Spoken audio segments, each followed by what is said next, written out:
Hello, everyone. My name is Matt Arant. I'm Independent Educational Consultant, IEC for short, or to abbreviate it, based in the Austin, Texas metropolitan area. I primarily specialize in Division III IV and Patriot League athletic recruitment, as well as boarding school admission.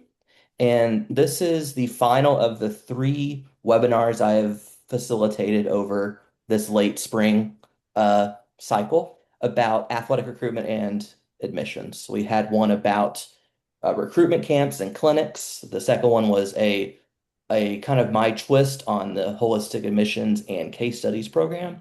And this session tonight is going to be about pre-reads, merged with a general brief conversation of what it means to be an athletics liaison. So I was the athletics liaison at Franklin and Marshall College, kind of your typical Northeastern D3 quintessential liberal arts college. And I'm joined by another athletic liaison, Caitlin. So before we go ahead and get started, Caitlin, you want to briefly introduce yourself to us? Yeah, hi everyone. Thanks for having me. My name's Caitlin. I'm the director of selection at Denison University. I've been the athletics liaison there. I've been there almost 10 years, and I think I've been the athletics liaison maybe 9 of those years or 8 of those 9 years. I was also the athletics liaison at Grinnell College in Iowa. So two different Division III schools. One currently that is far more athletically competitive. Love this part of my job. Excited to share a little bit about it and answer questions that anyone has. While Denison is a small liberal arts college in Granville, Ohio, I am based in Pasadena, California. So, Yeah, thank you. So before we kind of dive into what this conversation will entail, I wanted to talk a little bit about what it means to be an athletics liaison, right? Because depending on which schools that you are looking at as maybe a family or a counselor, there's a lot of nuance there. So before we kind of talk about what a pre-read is, we want to get to the bottom of who actually does these evaluations.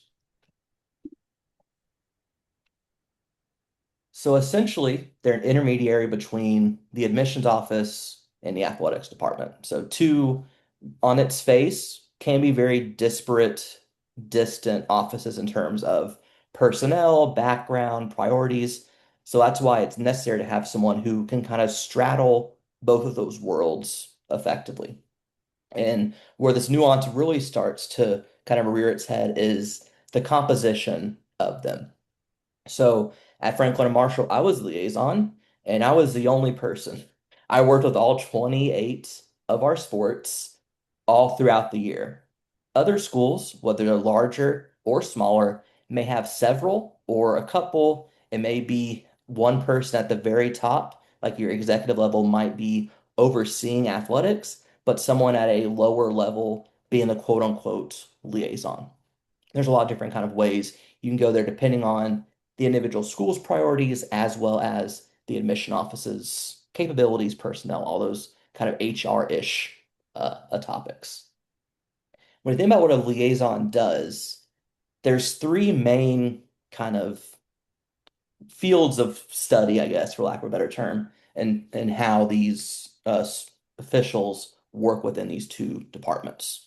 The first one, which is the subject of our conversation later tonight, is completing pre-reads. The other main one has to deal with more of like event management in terms of coordinating admission-specific events on campus. So, for example, maybe your lacrosse team is having a camp on campus and they have a full day in which the morning session is going to be okay, we have some scrimmages, one-on-one drills. Then in the afternoon, that's when there's going to be a information session, a campus tour, might be a panel led by a current student athlete, or it can be something as random, for lack of a better term. Oh, here's what our alumni are up to 5 years from now. It's kind of tailored depending on the school. Oftentimes, that liaison is going to be working closely with whoever handles the events side of things. And finally, this kind of undergirds the entire work is the communication with coaches. That's going to be whether you're in person or remote. So I guess, Caitlin, that can be kind of the first question for you you being located in California Hmm. versus the school being in Ohio, how does that look? Were there growing pains initially, or how does that kind of conversation happen when you are talking to coaches and your admissions colleagues uh, two or three time zones away, right? Yeah, yeah. I think before I answer that, I think there's one other kind of model that sometimes happens that sometimes at schools every admission counselor might actually be a liaison for different sports too. So yeah, I see some nods maybe like that. I I have friends who work under those models. I have opinions about them. I like the model of ours, which is I am the one-stop shop for all things coaches. I wasn't always the top of the office, but now I am that director leading this as well. Honestly, for us, one of that was part of the decision was to take the communication off campus because about 10 years ago, Denison had the multi-person per sport model. And as we transitioned to, again, that one-stop shop, we tried to kind of minimize the walking into the office and asking people for like help by the coaches, and they just all have my phone number. So I actually think it works really well. We have, I would say, a pretty well-oiled machine at this point. I think really at the forefront of being a liaison, beyond these like sample types of work, is just being a communicator, right? I think that that's the most important thing in a liaison because you have to be someone who is liaising not just with athletics and admission, but actually families as well. Depending on an institution, I am often the first point of contact that a family has after the coach, right? So the first, not that a coach is not official, but the first like official admission contact. So I think it honestly works really well. The coaches sometimes have growing pains, but people I don't know. I think it goes well because so often, like families also aren't on campus. That's not the primary, right? So they do come to visit, but all the communication is done. And I'm up later than the rest of my colleagues because of my time difference. So I think, tends to go okay. Does that answer your question? Yeah. And it kind of shows you how there's not a one size fits all policy, Yeah. right? What works great for one school may be a disaster at another school, right? So that just kind of shows you there's not an easy way to kind of classify this sort of work. Yeah, and I think with us, obviously, I think our model works well because I've helped build it out. But I think it also honestly does help with that communication, even though that might sound counterintuitive, because they know exactly who to go to Yeah. ask questions, and they know where the right answers are going to be. My staff have typically honestly been told if a coach calls you, the answer is call Caitlin. If a family calls you about something athletics, you will be well trained enough to answer questions for families, but let's keep the coach because, with so many coaches and so many students and so many counselors and so many families, like if one of you were to call, my colleagues might actually direct you to me because we just don't want, there's so many constituents and sometimes communication can get crossed, right? And incorrect information. And kind of think in that same vein, unfortunately, a lot of schools don't put it front and center who the actual liaison is. So when I talk to families, I say just because unless I know the person, if I know them personally, oh, this person's a liaison because I've worked with them in the past, I often just use the territory manager because there's not the staff page saying, oh, associate director of admissions slash director of athletic recruitment. It's not that easy. So that's another kind of issue that kind of may plague families is who do I talk to if I don't actually know who the liaison is? So that's why in those cases it still makes sense to go through that more Mhm. traditional channel because hopefully they will find you eventually, right? Yep. So, as I mentioned, kind of the most work-intensive part of this process of a liaison is pre-reads. So, preliminary evaluations. It's kind of what the phrase used in the field is. The timelines, you'll hear this a lot. It may vary depending on what school you're at. There's sometimes it's a conference-wide kind of edict. So, like the NESCAC, for example, New England Small College Athletic Conference, your Amherst, your Bowdoins, your Wesleyans they have a conference-wide agreement of a certain date. It was I think it's still July 1st. When COVID hit, it was kind of a bit more fluid, but I think now it's still back where it was before then. Other schools, it can be as early as spring break of a junior's year. April 1st might be kind of a rule of thumb that I kind of use when talking to coaches that are kind of chomping at the bit to give me a pre-read. I said, just wait till April 1st. We need a little bit more information, some more time. So that's where it kind of varies there. And in terms of the materials, there's usually at least two or three kind of mainstays, right?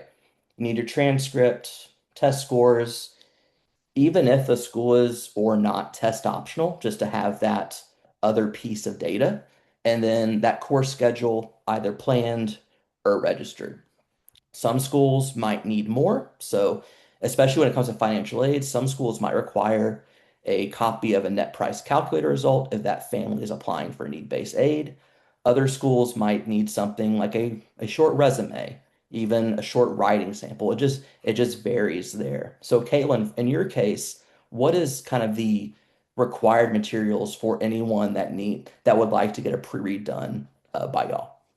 Yeah. So if any of you have had student athletes go through this or prospective student athletes, I'm sure you've experienced the absolute variety of this wildness, right? Or you've heard about it. So I'll throw another wrench. Denison, I actually start pre-reads January 15th of junior year. Oh wow. So Okay. like as long as a student has their first term junior grades, that will start them as early as that. So we need transcript through that first term junior year. We are test optional, but if a coach or a student wants to submit their test scores, they can.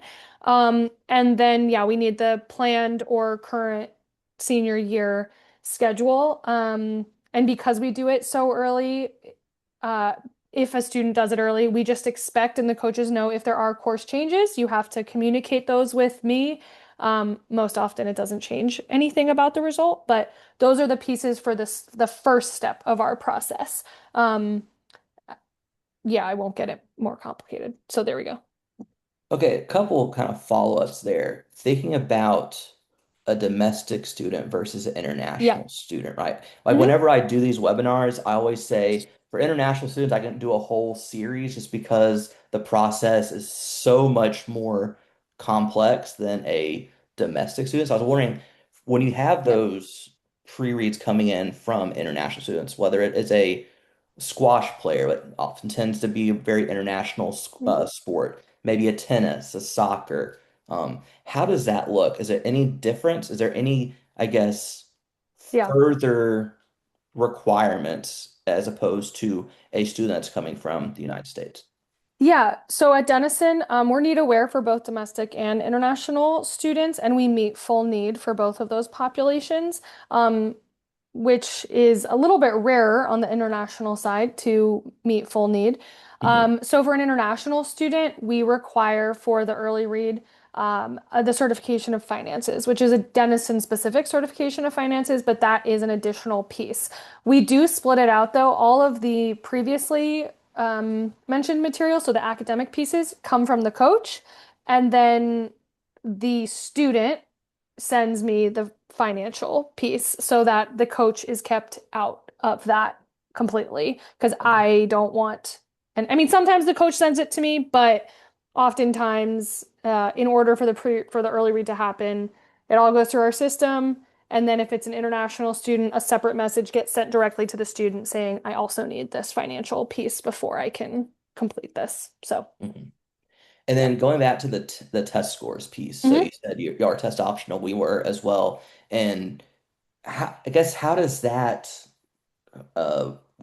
relate to the pre-process? Do you still want everyone to submit a score even if they know the coach knows that it's well below the standard, or do you just tell the coaches beforehand, here's kind of a rule of thumb of a, an admittable student range, SAT or ACT. If it's below that, just Yeah. don't submit. Like, how do you approach something that can be a little bit sensitive for certain Yeah. families? Yeah, so at Denison specifically, we are no harm test optional. We practice no harm test optional. So regardless of like the pre-read or the actual admission process, um, a test score or a lack of test score is never going to hurt a student. Okay. What I basically tell the coaches, which is what I tell counselors, which is what I tell families, if you go on our website and you have within our mid 50% or above, I definitely recommend you submit those scores. But if you want to submit them other ways, it doesn't really matter.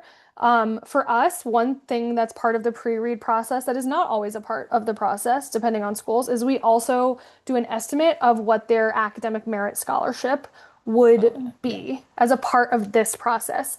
And while generally our merit process is more holistic in the larger pool, Hmm. and takes more into consideration than just grades and academics, in this process, because I only have grades and Yeah. academics, those are driving forces of an academic merit read estimate. And so that's sorry, excuse me, test scores can help. They can only help. They can never hurt, right? So if a student doesn't really have what I'm thinking about as a minimum GPA to get a certain amount of money, a test score could get that for them. Um, Okay. but that's how at Denison test scores play. But the coaches and the students and the counselors, I'm not going to tell you those bands because they kind of change. So again, I just tell families like submit them if you want. It's not going to hurt. Does that answer your Yeah. question? And I think I've noticed more and more schools have adopted that no harm policy, especially if they've Hmm. been test optional, not just because COVID made them become test Yeah, optional, because it's been ingrained in their philosophy and evaluation of those applicants yeah, for decades, right? And so exactly. thinking about the types of decisions, right? There's bands and ratings. We don't want to get too in the weeds for that. Just want to kind of show you there are different kind of scales, right? So it can be something as simple as yes or no, likely, unlikely. It can be a stoplight metaphor, red, yellow, green. It can be A bands. There's just a lot of different metrics, but each school is different. So there's a an evaluation piece, but it's not always going to be the same at one school versus another. One final thing before we kind of dive into the exercise itself is what role, if any, does athletic ability play in this process? I think Caitlin, you and I talked about it at your school. It doesn't play a part initially. Is that correct? Correct. Not for me. The Okay. coaches, like, yeah, it plays no part in this Yeah. piece. The No. coaches might self-select with Yes. that. Like, I don't want to expend all this capital on someone who is, I guess, for lack of a better, I don't want to mediocre academically, but they're really good athletically. Like, they want to make that kind of self-selection as opposed to just bringing everyone to the front. Yeah. Yeah. At Denison, it doesn't matter, but I think like the ability of the player, I will say that here and at my former institution, I do not tell the coaches how to recruit, right? I mean, I encourage them to recruit in early decision. That's how most of our athletes Yeah. are admitted and enrolled at Denison. But if, there are some coaches who I will say use a little bit more of a spaghetti on a wall uh, technique, right? Like they might submit a lot more. We're thinking like big roster size Yeah. teams versus, for example, my men's tennis coach, especially after winning the national championship last Yeah. year, like he submits a read, that means that kid is going to be on his team no matter what. For us, doing an early read does not mean that that student has a roster spot quite yet. So there's a little Yeah. bit more to our process. So there is such a huge variety Hmm. in not just like that just shows you that there's variety across schools, but also just within one school, different Yeah. teams use this a little bit differently as well. It's almost kind of similar to how the academic index might work at Ivies, right? You have this sliding scale, and what looks like for cross country could be different than wrestling, right? Or football. There's just so many kind of different ways, and that's why going back to the necessity of having a liaison that knows the game and they know the people, that makes the process less confusing for all involved, right? Mhm. So. And for those schools that might use athletic information in the pre-read, thinking about it, an athletic rating might be something like a immediate starter, a bench player, role player, or not recruited. But why would they send you something if they're not recruiting them? But it has happened before. I remember, and I asked coaches what they were thinking, quite frankly, and they just said, "Oh." we weren't sure. We think it's a good kid, but like, well, just put maybe a three then if they're going to be on the bench versus not recruited, right? So there's some kind of hierarchy there. In some sports, if they're really trying to kind of nail us down, they would give rankings of their recruits by position or event, or just a top to bottom. Here's our top 15 guys or girls, regardless of position. And then I can kind of cross check that with any potential issues of the academic or financial nature, depending on the school itself. So that just kind of shows you there's some hierarchies that may be related to athletics when they're doing the reads themselves. Yeah, or like for us, there's just the early read is only step one of, I would say, three steps of the athletic recruitment process. So again, even just at one or two different schools, right, that are represented here, it's different Okay. because So, ability yeah. does make a difference eventually. So, are there any questions so far about kind of what this might look like at certain schools? Like, how does a pre-read work before we kind of dive into the more, I guess, exercise-oriented piece of the conversation?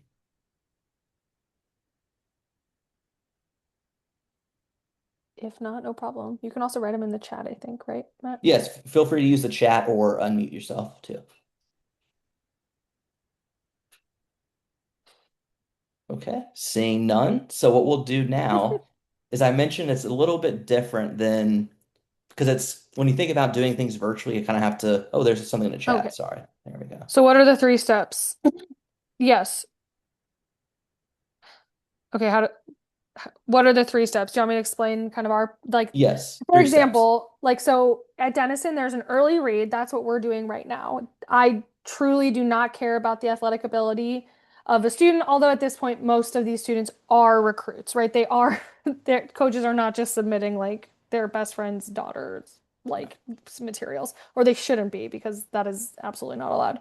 Um, then there are, some schools call them likely letters, some schools call Hmm. them conditional letters. That's kind of step two for us. Some coaches use those pretty heavily. That would be a student who maybe, is talking in April to one of our coaches and is like, look, I really want to go to Denison and I want to kind of stop talking to these other coaches, but I need to know that I'm going to get in. Like, I will commit to you, right? Um, can you send me a likely letter? And so for some students that have gone through the pre-read process, that is an automatic yes from me. Like they have basically gotten the go. Sure, we can send those. Other students, I need some additional information. Sometimes that's financial aid. Sometimes that's additional like academic material because maybe we did their read pretty early and they were softer, and I just want to see how they are progressing. So that's step two. At that point, those students basically, I said before, step one, they don't have a roster spot necessarily. Anyone with a conditional letter, basically the coach is telling me that this kid has a roster spot, right? If I'm going to send them a letter, the director of admission saying you're in early decision, you're going to tell me that they have a spot on the team, which basically makes it. And I think that this next question of like not all pre-reads are happening at the same time, Yeah. how does it complicate things? That at Denison, that's our safeguard for the baseball coach not sending 20 conditional letters to pitchers in April, right? Because basically he knows if 20 pitchers apply early decision, I'm admitting 20 pitchers. I don't know where your outfield's coming from, but Yeah. that's your thing, right? And so then step three is every student athlete gets an evaluation. So that's when the coaches actually give them a rating at Denison. And that is when I think we're going to talk about this a little bit, like well, I don't sit down with anyone now, but I sit down with myself and a colleague, and go over like this student might be a little bit on the bubble. Let's look at their rating. How high of an impact player are they, etc. Okay.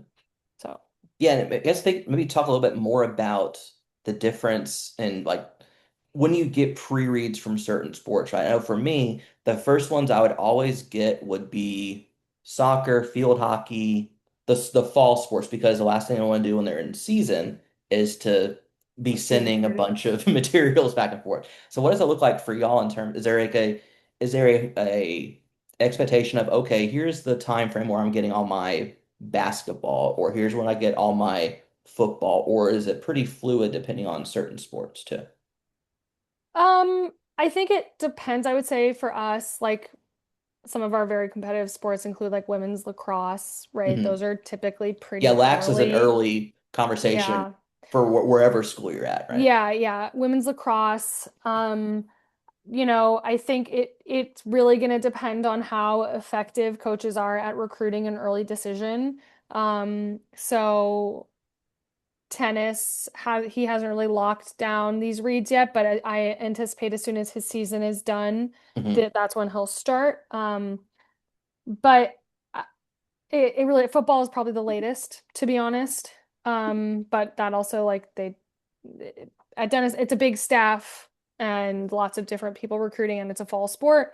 Um, Swimming is heavy in the front, but then kind of all through. But that's because I think also the transfer portal has changed a lot of this, to be honest. And being at a school while we are Division 3, we have kids across multiple sports being pulled up into Division 1 Yeah. NIL deals, then thus like leaving spaces.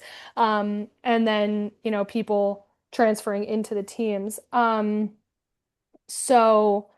I think at least at Denison, and I think it's probably the same at F&M, the fact that not all pre-reads are happening at the same time isn't a problem because for the way we do it, I'm not looking at like this picture, that's kind of on the coach, right? Once Hmm. you send them to me, you are a recruit and you are serious. Yeah. But for me at Denison, I'm trying to like this is really how we are.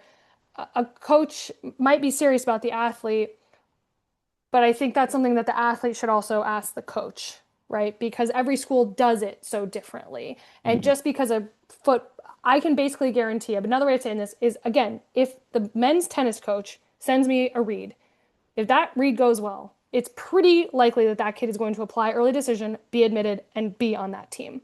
Yeah. A football player, they might not even apply. Yeah. I don't know, Matt. Because you think about preferred walk on, like we don't need to get into that discussion, but like, football is such a unique animal compared to pretty much every other sport in terms of, especially now with NIL transfer, like there's people just jump from school to school, right? Whereas those smaller sports, especially those that are well established, like you said, the tennis coach gives you three or four guys. They won national championship last year. Like Yeah. they They're going to be on. know who is going Yeah. to be good to play, and it's easier as opposed to maybe a less established sport trying to kind of build the program a little bit up too. Yeah. Okay. So now what we're gonna do is, I guess I'll call a little bit of an audible, Caitlin. You and I are gonna be kind of in a mock admissions committee Okay. for athletics, right? So we'll just kind of talk these three over and then just see what we think about them from the pre standpoint, and then we'll have the folks on this call here say what they think about these three recruits, and we can just kind of go from there. Sound good? So Sounds before good. we kind of role play, I guess use that term, is tell a little bit about this fake school I just dreamt out of thin air. So because when you're working at a school, right, you need to know the priorities of that school. You need to know, generally speaking, what an admissible student is, regardless of athletics or not. So here is Thornton University. It's in New Hampshire, a a big liberal arts college by population, about 3,200 students total, mostly undergraduate. A unique kind of wrinkle here is D3 athletics except for ice hockey. That's not a rarity. A lot of schools have mostly D3 with one Division 1 program. So think about Johns Hopkins for lacrosse, right? A lot of those smaller schools in Pennsylvania might be D2 or D3 for everything except for wrestling. I think Colorado College is, Colorado College is yeah, ice Division 1 hockey. women's Mhm. soccer. Hobart William Smith is D1 lax. It's not just a insignificant number. There's kind of precedent there. Students come from all over, but as you might imagine, it's mostly from the Northeast, with the exception of California. But California is so big, that's not too much of a surprise. In terms of the admissions profile, pretty selective. And then here's some testing, test optional, doesn't have an average GPA, doesn't admit by major. In terms of the rounds, EDEA as well as RD, meeting full demonstrated need for all applicants, domestic and international first year transfer, need-based A, but then there's also merit scholarship. So there's a lot there, but I think it's pretty self-contained that there's not kind of some wild cases here where this person might get in versus someone else. So kind of gives you a sense of what that looks like. So we have three different applicants. So I'll start with Blake here. So, Kaylin, what can you kind of tell me a little bit about him from I guess, we'll start with a transcript because that's where the meat of this happens. So, looking at his transcript, what do you see from him?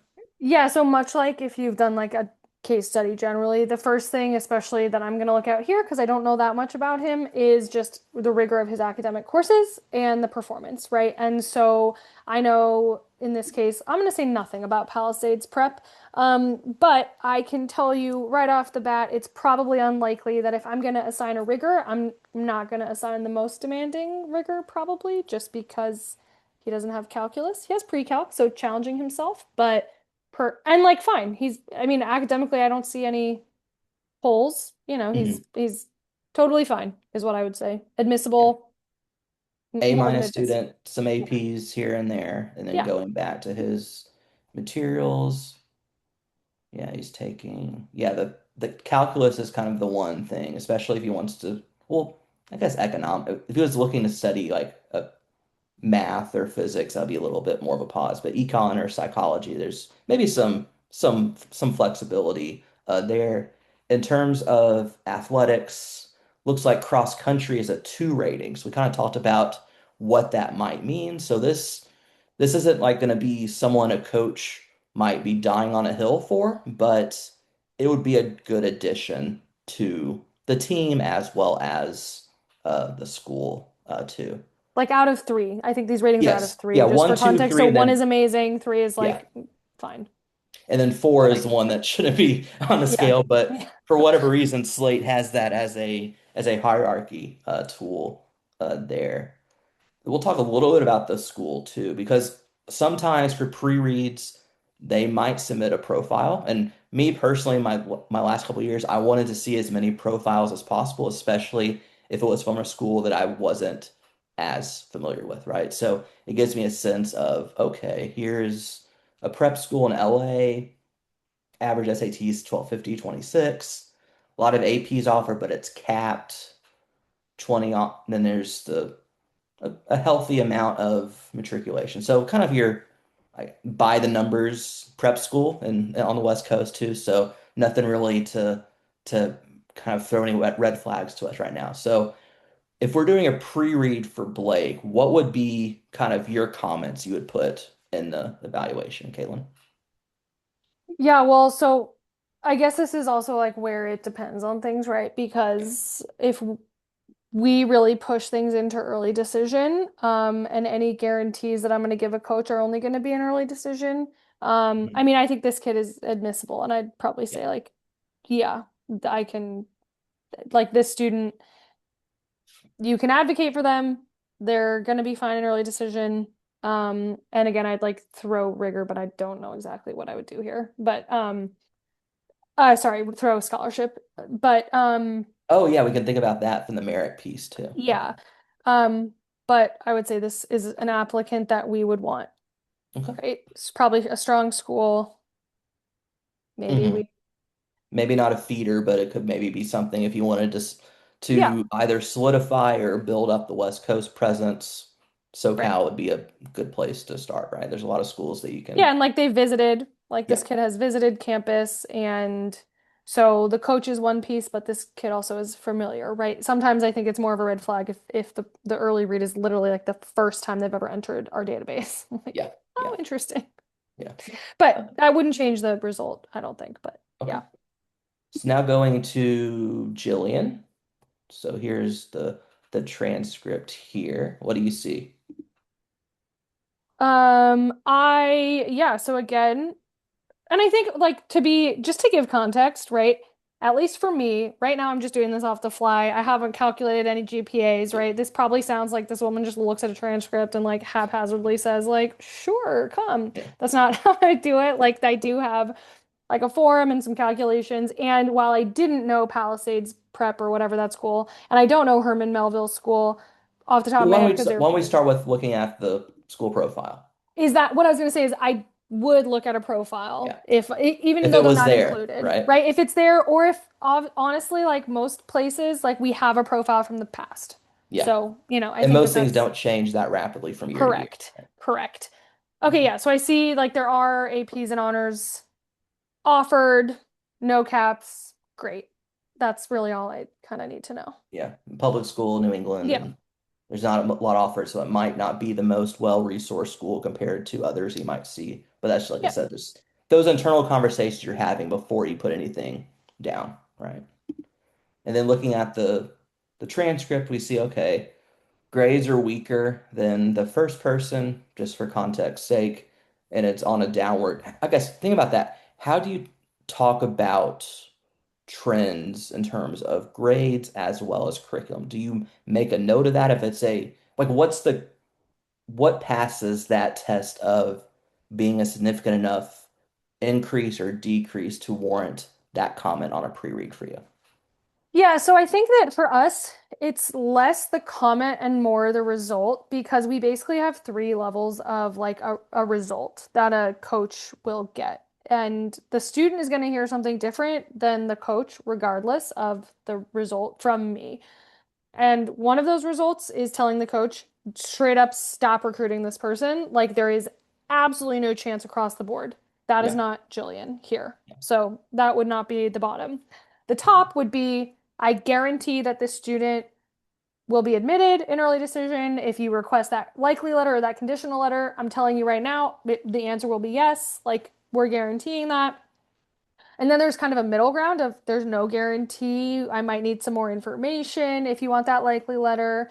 We'll see. You're going to really have to push early decision, basically. And I think that's kind of where in this like case, Jillian, um, Mhm. might fall of like, there's a downward trend, but like she could be fine. And with more information, like I might be able to Yeah. let you really advocate her and move her up. But I mean, yeah. I mean, you all are counselors. You never want a downward trend. But her rigor has gone up. Yeah. So But at what cost, right? yeah, From a grade yeah. standpoint. But But then going I back think also to Denison, like a C is okay. Like it's still fine. yeah, You know. it doesn't doom most Yeah. places. And that's not the only school that says that, right? They may not say it officially, but C's aren't going to be the end of the world for a lot of these kids, especially if it's in a class in which it's tough on its face, or it's something that's not even related to what they want to study in school, right? So if you want to study comparative literature and you have a C plus in AP Calc AB, like what's we don't really need Yeah. to think about it too much because they're doing well in those more major related classes. And then I also, yeah, sorry, I was just gonna say this is unrelated, like specifically, but I think definitely related. That I also just think to that like C's thing. I think that it's important. You're all here. You either work with student athletes or they're important to you, or you're just interested. Like student athletes, I think get a really bad rap at a lot of places, right? I'm not sure about my other college fellow here, Brad, but like like people complain about athletes all the time. Faculty, like they get yeah. a really bad rap, and they do, Preferential treatment, they're not yeah, they're on their own merits. Yeah. they do better than most non-athletes, right? Like statistically, they tend to graduate at a higher rate, retain at a higher rate, do better academically, and especially in their first year, depending on the institution. They contribute deeply on and off the field, at least at Denison. I was not a college athlete. Like, I'm not just like this is just, they are extremely important contributors, not just on campus, but in terms of like enrollment. They're hugely important. And so, I think that's where you might also sometimes see, especially if you're a school-based counselor and you're looking at like your graphs or whatever of who got in with what GPAs, like student athletes bring things just like artists do, just like other specialty populations do. And so that's why I think like this girl's not a no. Maybe some admission counselor would be like, oh, she's not admissible. And I'm like, she's gonna be fine. like, and she brings something else, right? So I just want to say, like, I think that, yeah, hopefully it's obvious that I like student athletes because I work with them, but Yeah. we know that, like, we know these things. Sorry, that's my high Yeah. horse. I guess in the interest of time, we're not going to talk about the last one, but it just kind of shows you there, with two examples that there can be a lot of different kind of avenues to go. Just for what it's worth, that last person was the weakest academically, but is going to be the most, I guess, cost effective for the university, right? And then you think about how does that work with advancement, being notified that their parents might be a potential donor, and then I put another wrinkle saying he was a 3 rating by a coach, but he plays football at a South Florida Catholic school and was on all conference at a D3 school. That means the coach probably didn't get the best initial read on a player because if you're a South Florida Catholic school football player and you're all conference, you're going to be a pretty dang good football player. And to get that 3 would be a little bit of a red flag for me. So just in the interest of time, we're not going to talk about that, but that's kind of what that final example would be. So before we kind of log off, Kaylin, do you have, I guess, any final thought? Like we kind of ended with your sort of Yeah, very rant excellent. from that part. So I guess I'll leave it up to the rest of the folks for any questions. So let me see. There's one. Yeah. Yeah, How about much the does, success yeah. of the individual sport or coach. Okay, we kind of talk about because you're thinking about Denison, you're thinking about swimming, men's tennis, Women's basketball. baseball. Yeah, women's basketball. Yeah, I had Mo Yeah. Hurd on my last webinar. So there are several sports in which y'all are nationally competitive at the very end of the season. How does Hmm. that impact the pre-read process? Because we talked about how it may not come into play for the individual athletic ability, but what about the standing of the sport itself? Yeah. That makes sense? Yeah, I think so. I mean, I think honestly, for Denison, again, I will say, like, I tell the coaches, I'm never going to tell you how to recruit ever. I'm going to give you advice from the admission side, but I am not going to tell you, like, when there is, someone who might look like that third kid did, who is interesting from a need-based perspective or whatever, I'm not going to tell you that you have to evaluate them because I'm not a coach. I don't know anything about, I know some stuff about baseball. I know nothing about what like a good butterfly is. I don't know. So, I think the way that it really impacts recruitment is the coach, right? Because now they have more interest. A coach might need to massage the way that they are recruiting because before they maybe did a spaghetti on a wall and now they need to like hone in a little bit more deeply. Um, so for me, it doesn't impact the pre-read Hmm. process. What I will say, and I think this is just human and this will be recorded, so I'll say it like the student will never suffer because of a relationship with a coach, right? The student will never feel the fact that a coach is very difficult. But that's, I think, sometimes where this can be a little bit trickier, just because there are some coaches or some sports that think that they're special. I'm like, no, like this, I'm not going to give you the yes when I would give the same coach a no and the same exact student. So I think sometimes that's where the wrinkles are. But again, like that would never actually impact a student. Hmm. That just impacts the behind the scenes conversations. Does that, I think that answers the Yeah. question. Yeah. It's okay, and I'll let you because I know you have a event Yeah, because it happens to WACAC, the Western Conference WACAC affiliate is has yeah, in Pasadena, that's so okay. she has an event. So I will be on for the next few minutes if anyone has any questions. But Yeah, I if can stay for not, like thanks, 3 more Caitlin, minutes. Yeah. for helping No us out. problem. Yeah, no problem. Oh, I think there's another question about Slate. Depends. I Okay. don't know. Did F&M use Slate for it? Yes. Yeah. Yeah, and it's makes it easier. It's all in one place, and the form is linked, and when it comes time to actually review the application without and I guess past the athletics committee, Yeah. all the folks will see those student athletes that are tagged, and the dashboard will have the pre-read comments on the the front of the conversation, front of the application too. So it's all linked pretty effectively. But again, I don't think that's something that's going to impact like you all as Yeah. counselors or the families or the students. That's just like the back end, right? Yeah. So cool. Okay. Well, thanks all. Yeah. So like I said, I'll stay on just for a couple minutes, but thank you all for Thanks, joining us. Matt. And like I said, hopefully this kind of shows you that there's not a one size fits all model. Bye, Matt.